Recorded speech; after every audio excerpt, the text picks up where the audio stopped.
முக்கிய செய்தி: அரசு சிறப்பு வழக்கறிஞருக்கு கட்டட பாக்கி தொடர்பாக 4 வாரங்களில் வழங்க ஆணை. தமிழ்நாடு அரசுக்கு சென்னை உயர்நீதிமன்றம் உத்தரவு பிறப்பிக்கப்பட்டிருக்கிறது. விவரங்களை எமது செய்தியாளர் கிருஷ்ணமூர்த்தி உரைக்க கேட்கலாம். கிருஷ்ணமூர்த்தி, வணக்கம். வணக்கம். சேலம் மாவட்டம் ஓமலூரைச் சேர்ந்த பொறியியல் பட்டதாரி கோகுல்ராஜ் கடந்த 2015ஆம் ஆண்டு ஆணவ கொலை செய்யப்பட்டார். இந்த வழக்கை விசாரித்த மதுரை சிறப்பு நீதிமன்றம் தீரன் சின்னமலை கவுண்டர் பேரவைத் தலைவரான யுவராஜ் என்பவரை ஆயுள் தண்டனை விதித்து அவருக்கு தீர்ப்பளிக்கப்பட்டது. இதில் யுவராஜ் உட்பட 8 பேரின் ஆயுள் தண்டனையை உறுதி செய்த சென்னை உயர்நீதிமன்றம் மற்ற இருவரின் தண்டனையை குறித்து தீர்ப்பளித்தது. இந்த கொலை வழக்கில் மதுரை சிறப்பு நீதிமன்றத்தில் சிறப்பு அரசு வழக்கறிஞராக மூத்த வழக்கறிஞர் பாப்பா மோகன் நியமிக்கப்பட்டிருந்தார்.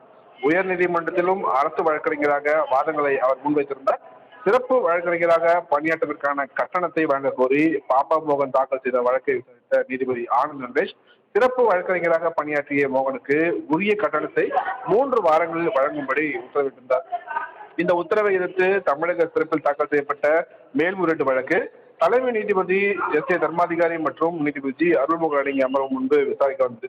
அப்போது தமிழக சிறப்பில் வழக்கில் சிறப்பு வழக்கறிஞராக ஆஜரானதற்கு உரிய கட்டணத்தை வழங்கிவிட்டதாகவும் போக்குவரத்து செலவுகளை வழங்க முடியாது என்றும் தெரிவிக்கப்பட்டது.